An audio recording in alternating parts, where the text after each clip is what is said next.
నమస్తే. నేను మీ కుప్ప పద్మిని. ఇన్నాళ్ళు మీ సపోర్ట్‌ని నాకందిస్తూ, మీ ప్రేమని నాకందిస్తున్న ప్రతి ఒక్కరికి కృతజ్ఞతలు. ఇప్పుడు చూడబోతున్న ఈ వీడియో కూడా ఖచ్చితంగా మీకు ఉపయోగపడుతుంది. లైక్, షేర్ అండ్ సబ్స్క్రైబ్ చేసి మీ ఇష్టాన్ని అలాగే మీ సపోర్ట్‌ని నాకందించండి. అలాగే ఈ వీడియో పట్ల మీ అభిప్రాయాన్ని కామెంట్ సెక్షన్‌లో కామెంట్ చేసి నాకు తెలియజేయండి. నమస్తే. నమస్తే. Welcome to our channel. నేను పద్మిని. ప్రస్తుతంతో పాటు ప్రముఖ ఆధ్యాత్మికవేత్త, నారీసేన ఫౌండర్, దత్త ఉపాసకురాలు శ్రీమతి లతా దత్త గారు మనతో పాటు ఉన్నారు. మాట్లాడదాం. నమస్తే అక్క. జై గురుదత్తారా. అక్క, సిద్ధమంగళ స్తోత్రం చేసేటటువంటి మహిమలన్నీ ఇన్ని కావు. డెఫినెట్ గా ఎవరికి వారు అనుభవపూర్వకంగా ఆ స్తోత్రం యొక్క మహిమని ఖచ్చితంగా ఎవరికి వారు అనుభవిస్తున్నారు. అందులో ఎటువంటి సందేహం లేదు. ప్రతి ఒక్కరూ నిరంతరం చేసుకునేవాళ్ళు. ఆ రాజమండ్రికి సంబంధించిన వాళ్ళు 108 సార్లు పర్ డే చేస్తూ పాలకొల్లు వాళ్ళు 40 లక్షలు కదా, 30 లక్షలు వెనక్కి రావటము అసలు అద్భుతం. స్తోత్ర మహిమ చెప్పలేం మాటల్లో. స్వామి ఏదో ఒక రూపంలో వచ్చి వెళ్తారు అంతే. ఖచ్చితంగా ఇలా ఉంటే ఆ గ్రహాన్ని ఇలా తీసి ఇలా మార్చుతారు ఇంకో బాక్స్ లో. ఆపద నుంచి ఖచ్చితంగా స్వామి కాపాడి తీరుతారు. మొన్న మీరు బెంగళూరుకి వెళ్ళినప్పుడు ఒకరింట్లో జరిగినటువంటి మిరాకిల్ ని మనతో పాటు షేర్ చేసుకోవడానికి సిద్ధంగా ఉన్నారు. మాట్లాడదాం. తప్పకుండా. వాళ్ళ ఇంట్లో అనఘాస్వామి పూజ చేశాను. అనఘాస్వామి, అనఘాలక్ష్మి పూజ. సిద్ధమంగళ స్తోత్రం చదివాను. అది కూడా చదివాను. ఆబ్వియస్ గా మీరు చదవకుండా రారు కదా. మాట్లాడదాం అక్క. తప్పకుండా. చైనా. హలో. హలో, నమస్తే అండి. నమస్తే. మీ పేరు? నా పేరు నాగలక్ష్మి యాత్రయ్య అని. నాగలక్ష్మి గారు, నేను పద్మిని మాట్లాడుతున్నాను. నమస్తే అండి. నమస్తే అండి. నాగలక్ష్మి గారు బెంగళూరు వచ్చారు మేడం, మీ ఇంటికి వచ్చారు. అనఘాస్వామి పూజ కూడా జరిపించారు. తర్వాత ఏదో మెరాకిల్ జరిగింది అని చూచాయిగా చెప్పారు. కాస్త వివరంగా మీరు నాకు చెప్తారా? ఖచ్చితంగా చెప్పండి. ఆదు బ్రహ్మ హరి మధ్యే అంకే దేవ సదాశివ మూర్తిత్రయ స్వరూపాయ దత్తాత్రేయ నమస్తే. జై గురుదేవ దత్త.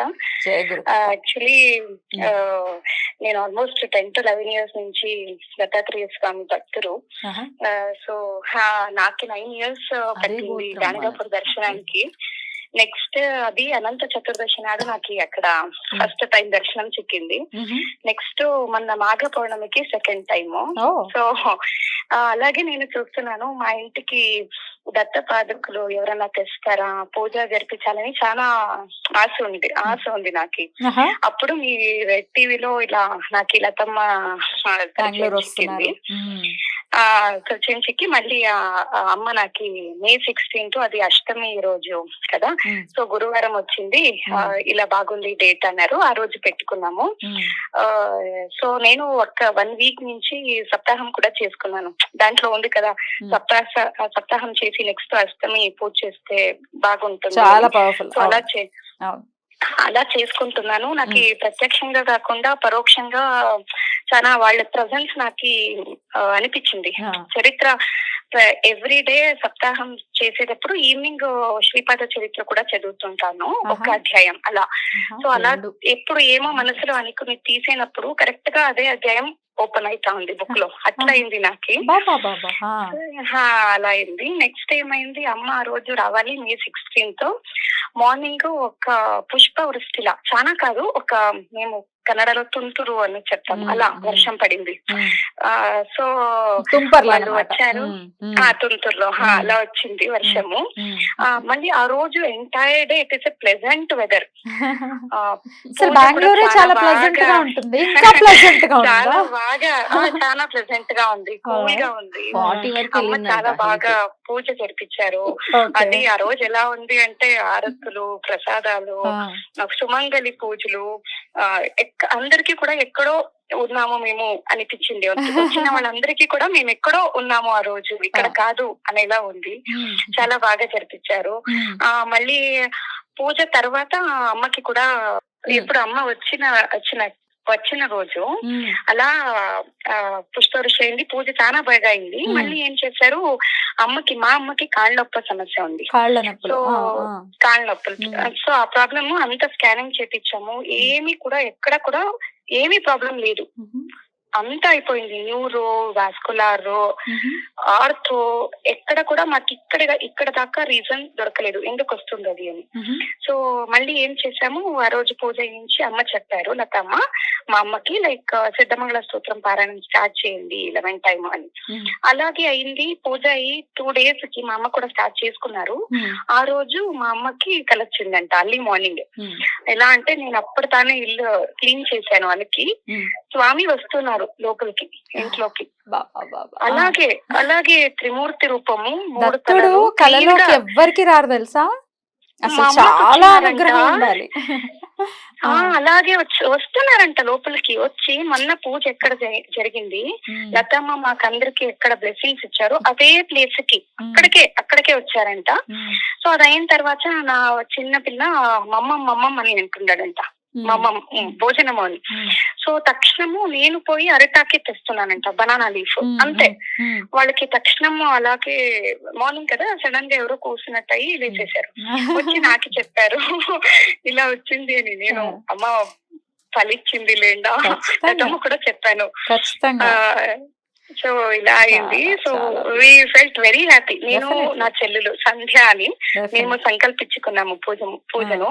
చాలా ఈవెన్ సంకల్పించుకున్నప్పుడు కూడా మీరు నమ్మరు, నా financial status was very suddenly లో.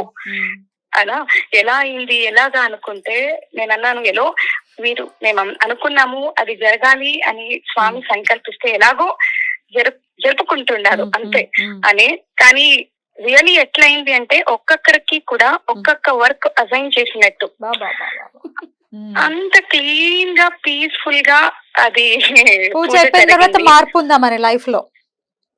So we felt very happy, positive vibes అలా. సో ఇది ఎలా అంటే మీకు రియలీ మీకి అమ్మకి చాలా థ్యాంక్స్. సో ఇలాగే అందరి ఇళ్ళలో కూడా దత్త సేవకి అంకితం కావాలి. అలా మీ ద్వారా ఇది జరుగుతుంది. పాదుకలు వచ్చింది కదా, పాదుకలు వచ్చాయి అనుకున్నాము అదే కదా. పాదుకలు రావటము అదేం చిన్న విషయం కాదు.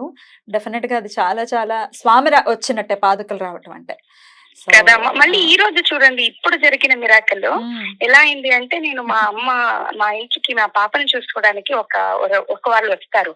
వాళ్ళు రాలేదు పూజకి, పిలిచినాను వాళ్ళకి రాలేదు.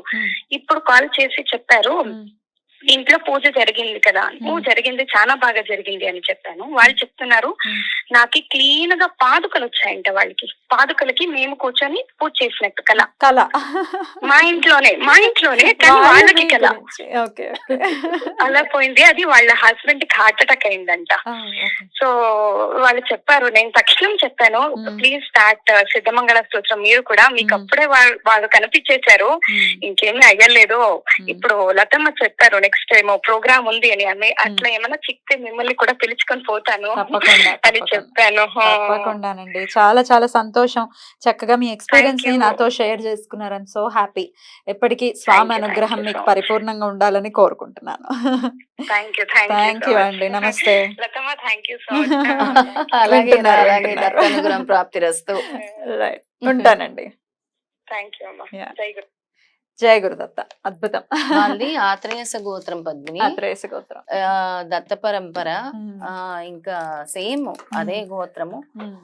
ఎప్పటి నుంచో వాళ్ళ అత్తగారు వాళ్ళ దత్త పరంపరలో ఉన్నారు.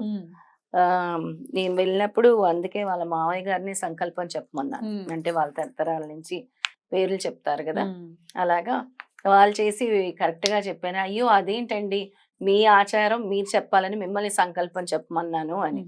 లేదు నేను ఎలా చెప్పాను అని అడిగారు. ఎందుకంటే వాళ్ళ కుల ఆచారం ఉంటుంది, దాన్నే ఫాలో చేయాల్సి ఉంటుంది. అందుకే మీరే చెప్పండి అని.